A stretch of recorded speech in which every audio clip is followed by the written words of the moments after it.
Hi, this is Sally Morgan, physical therapist, craniosacral therapist, and Tellington Tea Touch practitioner for animals and people. This is Tristan. He's a Corgi, and he smells so good after his massive bath yesterday on his birthday. And he says thank you to everyone on Facebook who has wished him a happy birthday, happy frappy birthday, and sent him adorable pictures of partying Corgis. He appreciates it. Don't you, Tristan? And we didn't have much of a party here. I don't know if we'll get around to it. It's been a very busy season. Anyway, today is the 1-year anniversary of when I did my TEDx talk in East Hampton, Mass. And I have reposted it on all my pages and in some of my groups. And I just want to talk a little bit about what that was like and why I chose to do it. Because doing a TED talk is a lot of work. And we had the unfortunate situation of being under a timeline that was unreasonably short. We had to prepare and memorize our talks, which are 20 minutes long, they're like 18 minutes, in less than a month. We really had about 4 weeks to do the whole thing. And some people's talks were massively edited a couple of nights even before they presented. So it is a tremendous amount of work. Usually when you're doing a TED talk, they give you about 3 or 4 months to memorize your talk. So I had to really just drop everything in my life in order to memorize that material fast enough. And in a good way or a bad way, in the middle of that memorizing, I think it was the weekend before or 2 weekends before, I had to go to Virginia to assist Linda at a Tellington Tea Touch class for horses. And so I did have many hours of driving to listen to audios of my talk, try to record it, over again, memorizing it. You can't really look at something when you're driving. It has to be audio. And if you're a visual learner, and lots of me is, that can be really challenging. But I did memorize pretty carefully the first 3 pages from that driving experience. So as much as I had my mind away from it for a couple of days, it really was helpful. Of course, the talk itself was about 6.5 pages, so that left me 3 pages to go. And, a well-written talk makes it a little easier to memorize it. I'm a little older than I used to be, so memorizing is a little more difficult than it used to be. But creating what you want to put in the talk is what really matters. And when I started to write the talk in the first place, it was just about connecting with animals in a general way.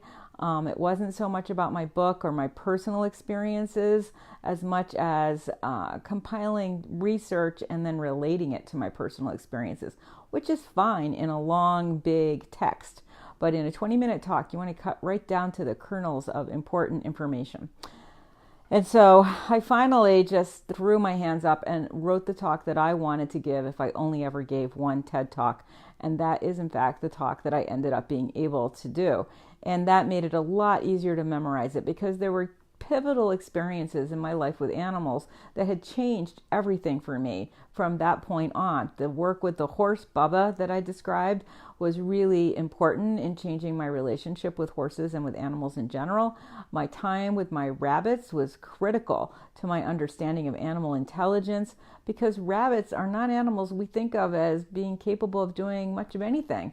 They just sit around and look at us, or so we think. But my rabbits did everything a dog could do, and I think that the potential of rabbits and cats and all animals is limitless. We are just not on board with knowing how to train them or knowing how to get on board with where they're at so that we can see what their talents are. My rabbits had all kinds of abilities I would not have noticed had I not had a lot of training with animals in my life. And so those experiences were really important. People's relationships with animals really matter. I thought it was really important to talk about women's relationships with animals in particular. And this was a TEDx Women event, so that fit right in. Lots of women, their primary relationship is with their pet, despite their family and husband thinking it might be them. A lot of women report, like over 65% report that their primary relationship is with their pet. And I think anyone listening to this certainly would agree that if not their primary, certainly one of their top relationships is with their pets. And we learn so much from our animals. And it was really important for me in that talk to talk about my mother and my history of being involved with animals, and some of our experiences as kids with my mom and her reaction to different experiences with our animals, because that really shapes who we are. There's a woman I know around here who grew up on a farm. She has a farm, and her relationship to animals is more as a commodity than as a best friend.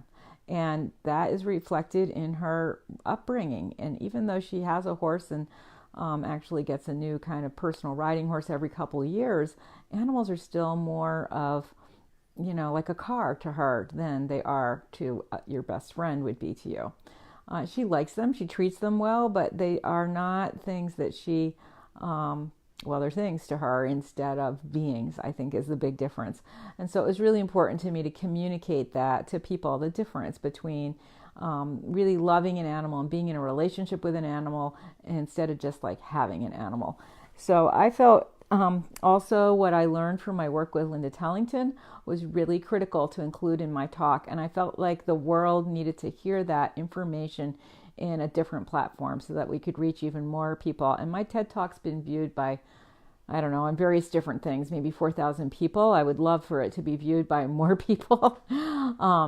And it was really wonderful that we were able to include photographs, because I think that, of course, a picture speaks 1,000 words. And when you're trying to get a lot of information in a short period of time, those pictures really can convey a lot. And seeing the picture, even of my rabbits, just laying right close to each other, it was clear they loved each other and they really had a relationship.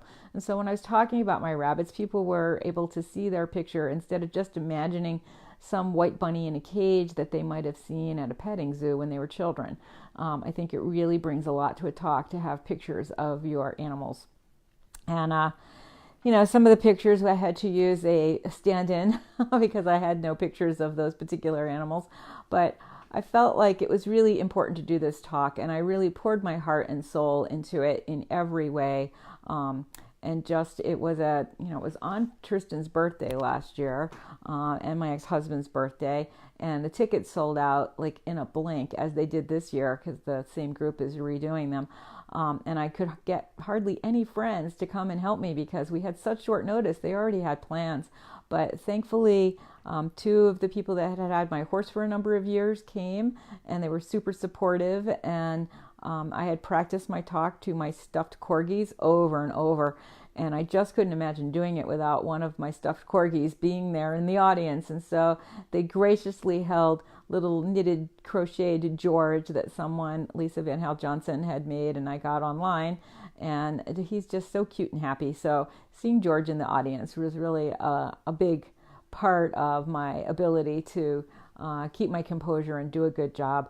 I had one that was sort of later in the day. So keeping your calm for all that time is also quite a trick. And I had my friend Emily working on my hands and feet to kind of keep the energy moving so I didn't have any congestion in my chi. There's so much that goes into doing a TED Talk. We had people doing hair and makeup, and it had taken me a few hours at the Talbots to buy some clothes that I felt like were representative of what I was speaking about. So it was a huge undertaking, and I had a couple of other friends that are in Toastmasters come and listen to my talk and help me. Hi, Joyce. And that was also really useful. And I do recommend that if you have something that you really want to communicate to the world, you should try to do a TED Talk. There are smaller ones all across the country, all across the world for that matter.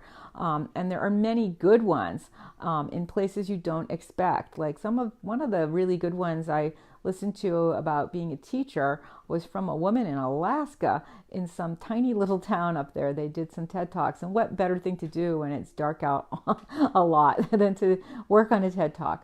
So it was an experience that I will always be grateful to have had.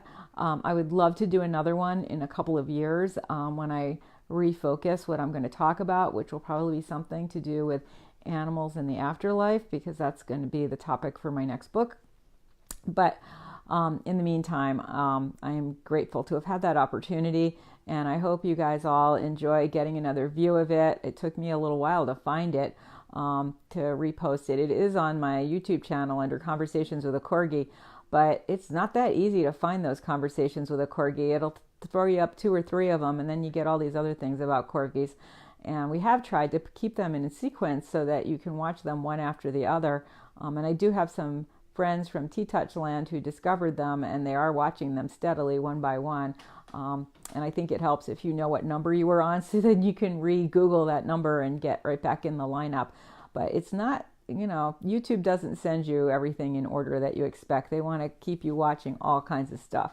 So anyway, I am so happy to have been able to do a TED Talk. It meant a lot to me. I felt like it was really important to convey to the world that animals are intelligent, sentient beings that we all may underestimate in our daily lives, despite the fact that we have primary relationships with them, and that they are desperate to communicate with us if we just take the time to listen to them. So I hope that some people have been affected by my talk and have changed how they relate to the animals in their lives. Right, Tristan? And Tristan got to participate in the talk. He was excellent.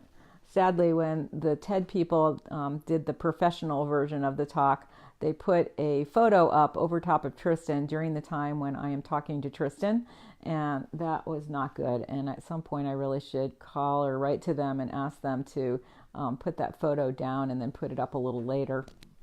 But on the other version of it, we don't have that situation. So thanks for joining us today for this episode of Conversations with a Corgi. It's been another great day here. I think I've had this dining room light on twice in the 2 years I've been doing these, and it seems like I've had it on like 5 times in the last 6 days because it's so dark here. I did not sign on to live near the Arctic Circle. I wanted sunshine, and I'm not seeing any, and we're not getting much this week. So hopefully we'll get some sun. So thanks for joining us today for this episode of Conversations with a Corgi. We will be back tomorrow. We have some more things to talk about with animals in the afterlife. And then I will be at my educator job Monday and Tuesday. So we'll be back for more episodes later next week. Thanks for joining us, everyone. Enjoy another view of my TED Talk if you would like. And please pass it and share it to people that you think would enjoy it. Thanks for joining us today. Everybody have a great day. Bye, Joyce.